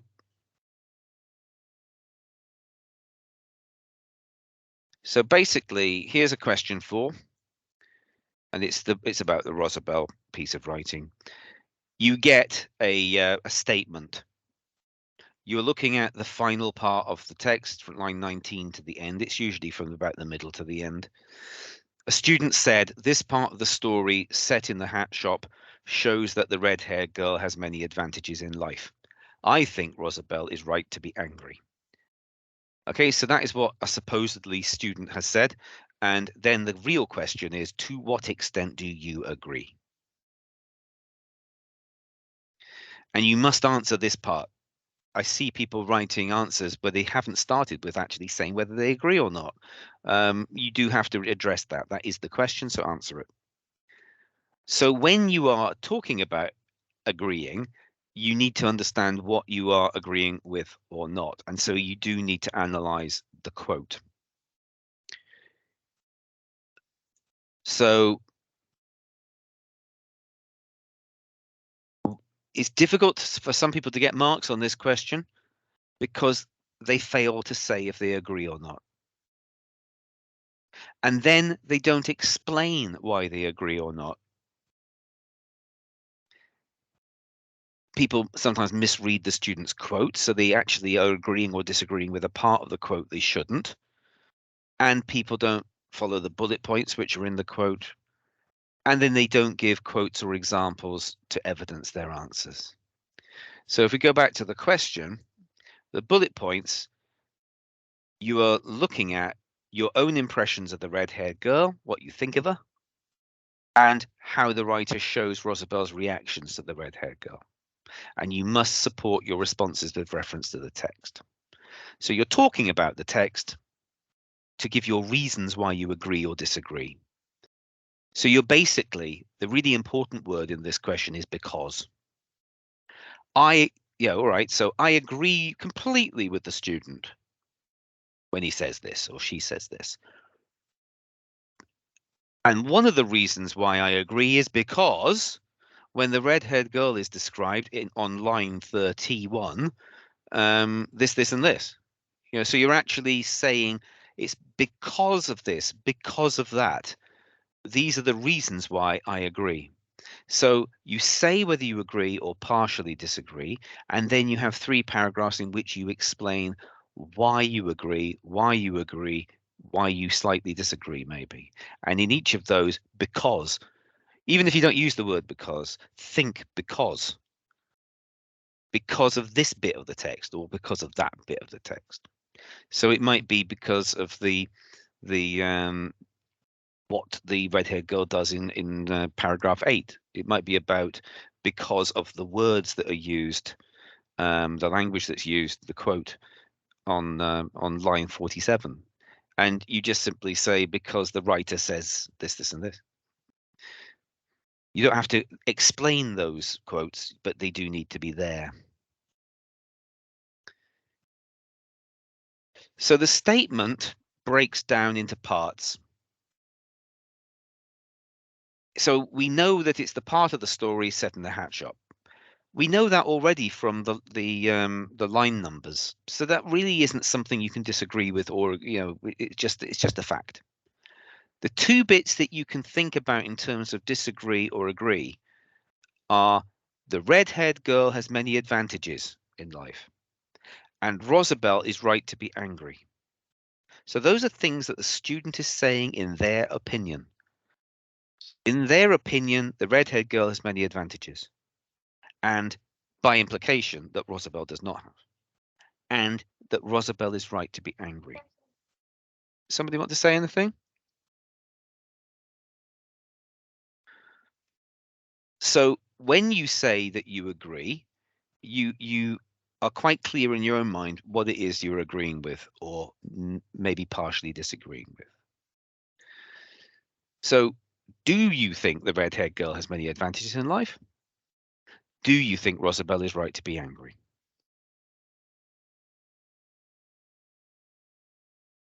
So you got different options on what you can say at the beginning. I agree completely. Yes, red-haired girl has many advantages. Yes, Rosabel is right to be angry. That's a safe bet because there will be enough evidence in there for that. Slightly higher level, you can agree with one but not the other. Yes, obviously, this rich girl has many more advantages than Rosabel, who only works in a hat shop.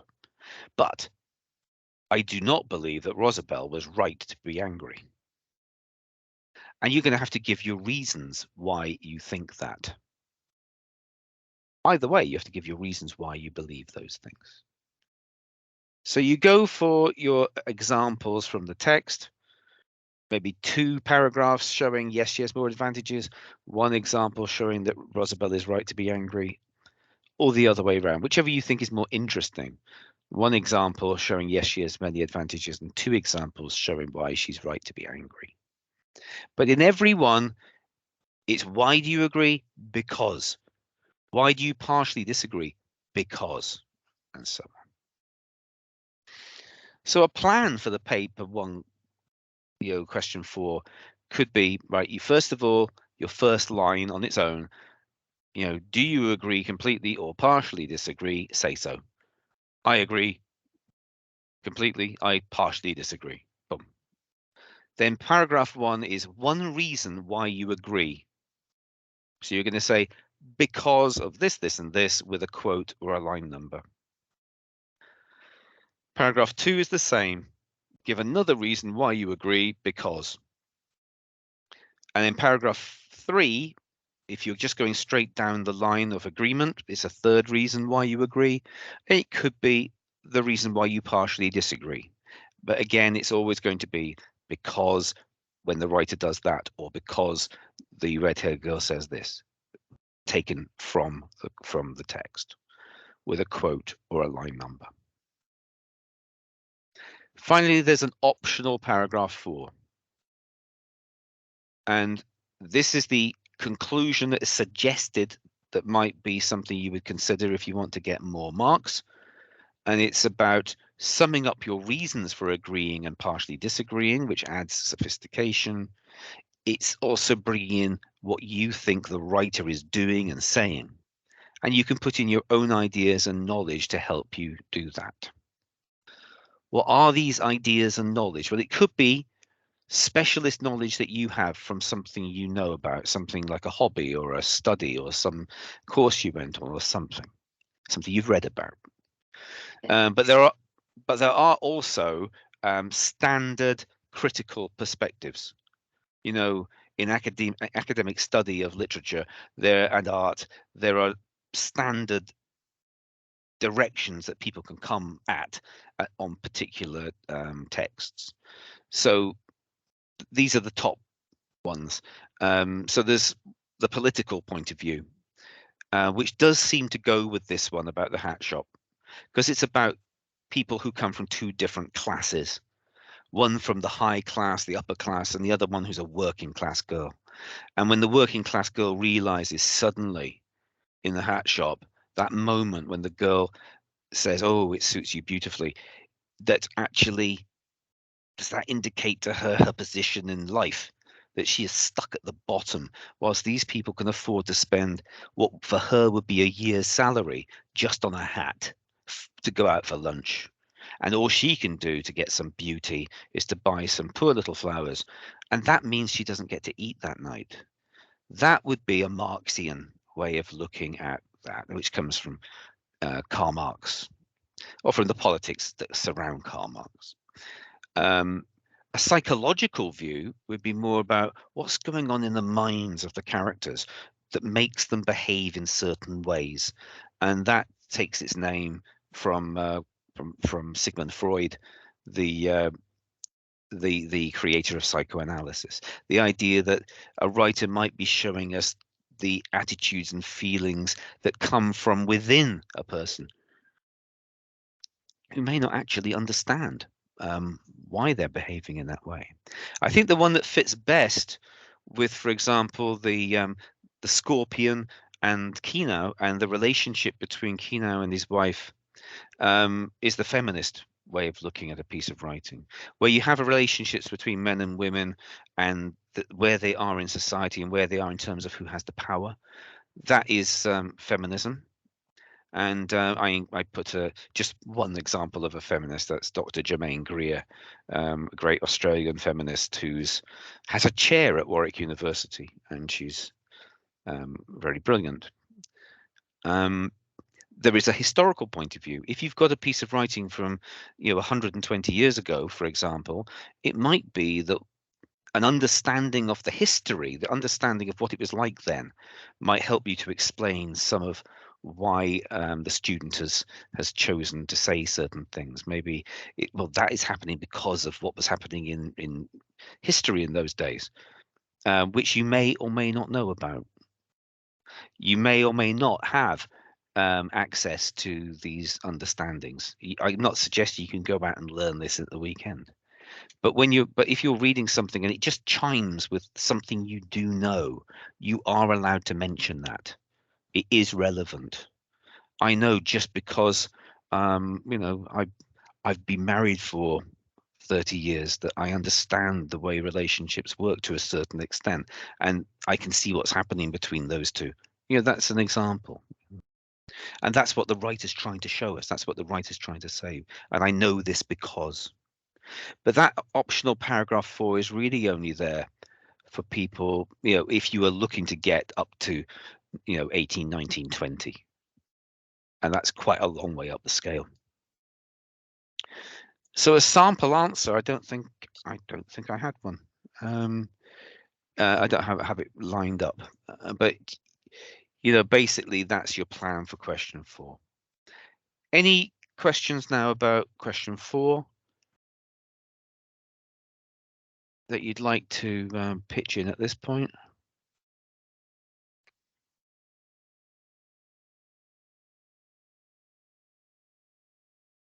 I know we've gone through it very rapidly. 2 hours doesn't seem to have been enough. Any questions at all about paper 1? I haven't talked about question 5 because I think we have covered question 5 quite recently, but I'm quite happy to answer questions about anything at all.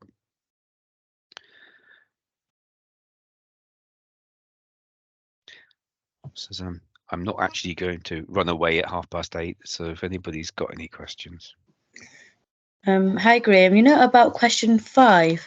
Yes. How many paragraphs do we have to write? Right. The examiners actually want you to be quite brief. They don't like pages and pages and pages of writing. They think the more you write, the more chances you're going to make mistakes and errors, the more chance it's just going to ramble and lose direction and therefore not have good structure. So actually they like the idea of something very tight, very brief that you can think about before you write it. So they suggest you do a plan, that what's going to go into each paragraph, what's going to be the opening, what's going to be the ending, and so on. And then when you write it, you've got time to go back to it, read it through carefully and find errors in your punctuation, your grammar, and so on, your spelling, and make corrections. So they suggest that you can get full marks on this question for writing 4. You can get full marks for writing 4, possibly 5 paragraphs. 4 to 5 paragraphs. Okay, when you say paragraph, so in one paragraph, should that be roughly about a 10-line paragraph? I think that would be a very long paragraph in this context. Okay. I think 4 or 5 lines. Yeah, 4 or 5 lines. So very, very brief indeed. Yeah. I mean, if you're typing it, that's like maybe 1 side. Yeah. But handwriting is different, of course. Yeah. So 1.5 sides I've done. Yeah, that sounds reasonable. 1.5 sides sounds reasonable. If you're getting into 3, 4, 5 sides, then you're writing too much, you're wasting time. It's better to actually spend time really doing a plan. Write it down on the paper. Okay. So, yeah. Dr. Graeme, I have a question, please. Yes. For question 5, you have 2 parts. The first part is description of a picture, and the second one is telling the story. Write the story. Right. What you get is a choice. Choice, yeah. Yeah. You only have to do one or the other. Yeah. Now, what the examiners want on question 5 is description. They want rich description, what they call rich description. You can actually, the ideal would be to just write 4 paragraphs of rich description. Now, quickest way to do that is to look at the picture, put yourself inside the picture, and then decide, paragraph 1, what can I see? In your imagination, what can I see looking around inside this picture? Okay, it's a forest fire. I can see trees burning. I can see animals running. I can see people using buzzsaws. And you just describe what you can see. Paragraph 2, what can I hear? So I can hear the screams of animals. I can hear the crackling of the branches burning. What can I smell? Is paragraph 3, and you've got that rich smells of smoke, of burning pine, and so on. And paragraph 4, what do I feel inside? What's my emotional state? And actually, very quickly, I've got something that's got a nice structure. I've got something that's the structure of moving from one sense to another sense to another sense to inside my emotions. I've got I am covering all the descriptive bases. You don't need to tell a story. You don't need to have a plot. A character can simply be I. You can say he if you want to, or she. You can have a little bit of interaction if you want to. One way of raising your marks on question 5 is to put in higher level punctuation. Higher level punctuation means things like semicolons, brackets, and maybe dialogue, setting out direct speech. Do not set out direct speech. Do not use it. Do not even go near it if you don't understand how to do it correctly. But if you do understand how to do direct speech correctly, maybe have one line. "What are you doing standing there near the fire, mister?" shouted the fireman. And you just put that in. As long as it's punctuated correctly, that will be, oh yeah, using higher level punctuation there. But if you're going to make a mistake on it, I wouldn't go near it because it could drop you marks. Graeme, you know a semicolon? Yes. When do you use that? Okay, semicolons. That is the dot above a comma. If you don't Yeah. know what it means, yes, dot, comma underneath, right? It's more powerful than a comma, and it's not as powerful as a full stop. Basically, semicolons are used for 2 reasons. And the first reason is where you are joining 2 sentences together, but you actually want those 2 complete sentences to kind of join together in a kind of a relationship. So you don't want to put a full stop, which makes them separate. You want to hold the 2 ideas together, but because they are complete sentences, you can't join them with a sentence. And one of the most common mistakes people make on their writing is just to have a list of sentences joined together with commas. You can't actually do that. It's an error, which is called comma splicing. But you can join sentences together with semicolons.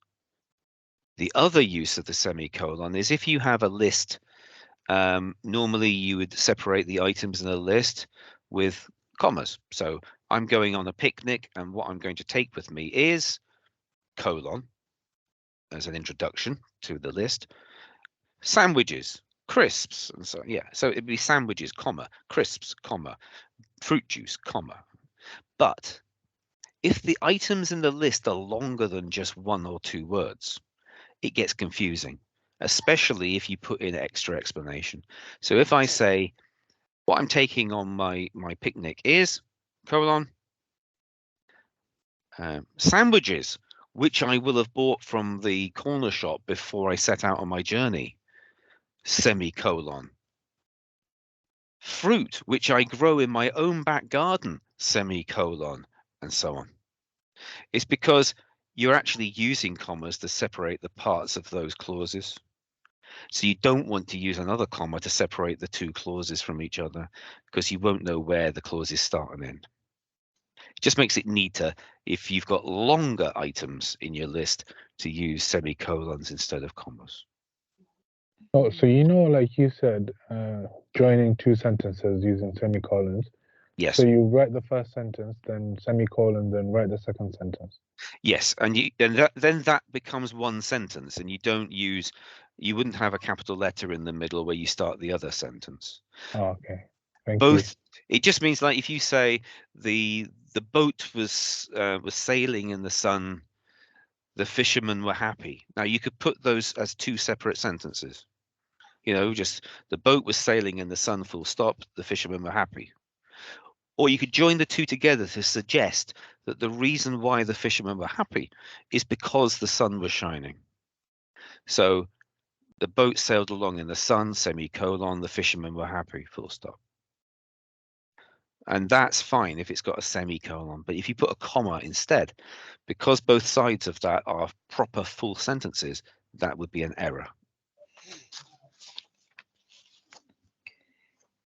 Anything else? I've got an example over here. I don't know if it's correct. I've done it struck the ship, semicolon, it began to sink in. Yeah, that's good. Yeah, Is that that's is that yeah, correct? that is correct. Yeah, that's correct. Okay, thank you. Does it have to be 4 paragraphs or just 3?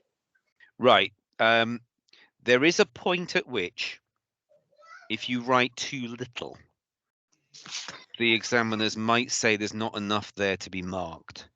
I would say if there was only 1 paragraph of writing, for example, there's a danger that they might deduct points because it just simply is too short. However, what they have told us is that they will mark what's there, and they will mark whatever is there.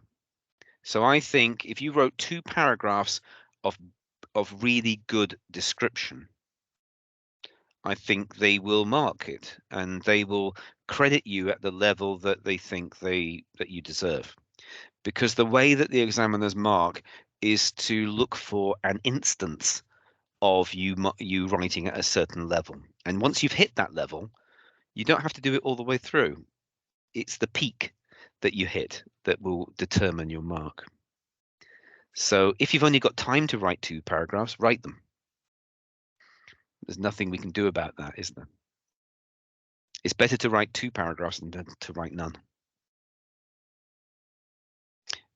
When I said the examiners will mark what's there, I also mean that about the actual question. Sometimes, people really worry about the question and think they have to be very close to what's being set. The photograph or the written question are suggestions for you to write something. If you go off at a tangent, if you barely sort of really really sort of just slightly ignore the question and just sort of write something, it's about what those things trigger in your mind. This is the creative writing question 5. They just want to see creative, descriptive writing, entertaining, beautiful, using lots of language features, building pictures for the reader in their minds.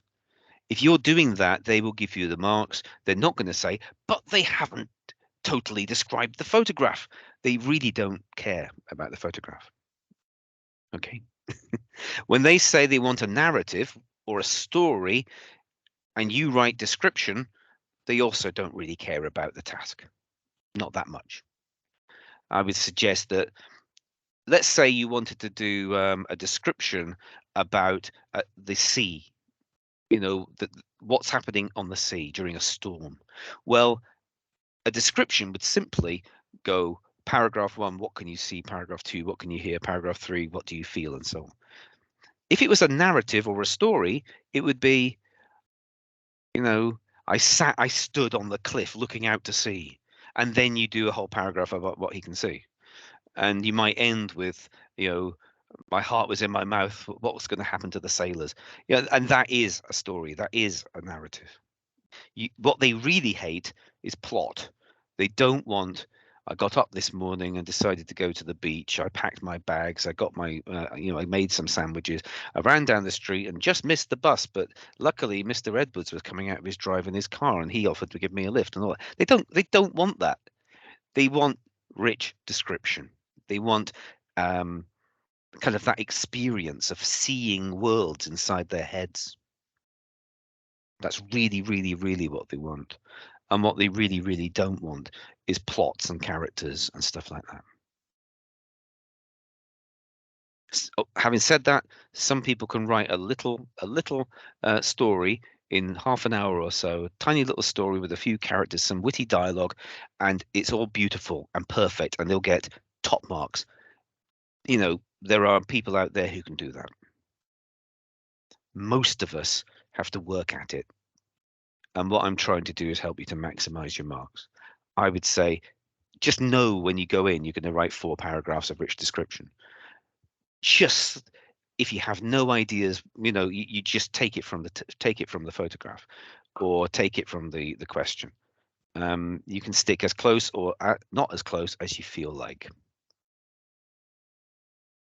I'm sorry, can I ask this question? I know it sounds really stupid, but like, do you get paper to plan this stuff, plan your work out? No. Right. So Okay.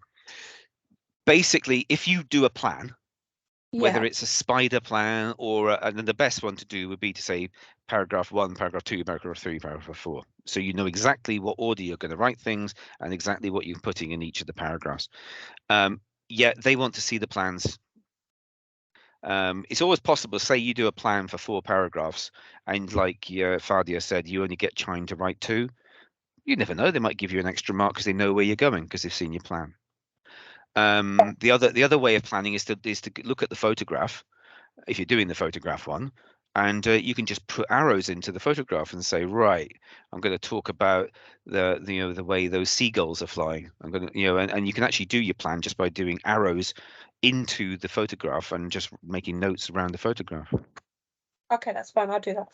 Thanks. Cool.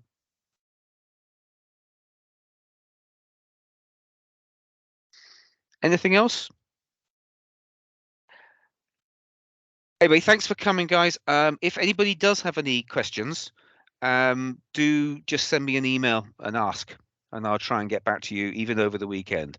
All the best for your 9 o'clock start on Monday. I will be around. I'm in charge of the exam. And all the best to everybody. Do remember, if you can, to bring some photo ID with you, although there should be people around who would recognize you, but don't bank on it.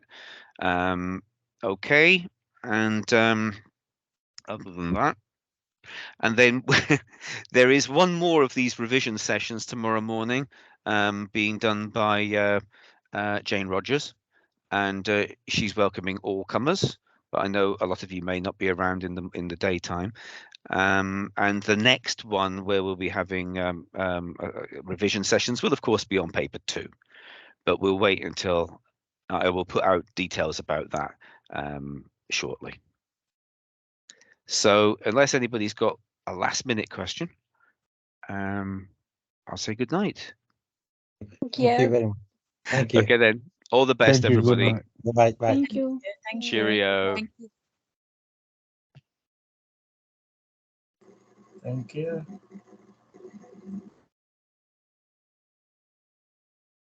Thank you. Bye.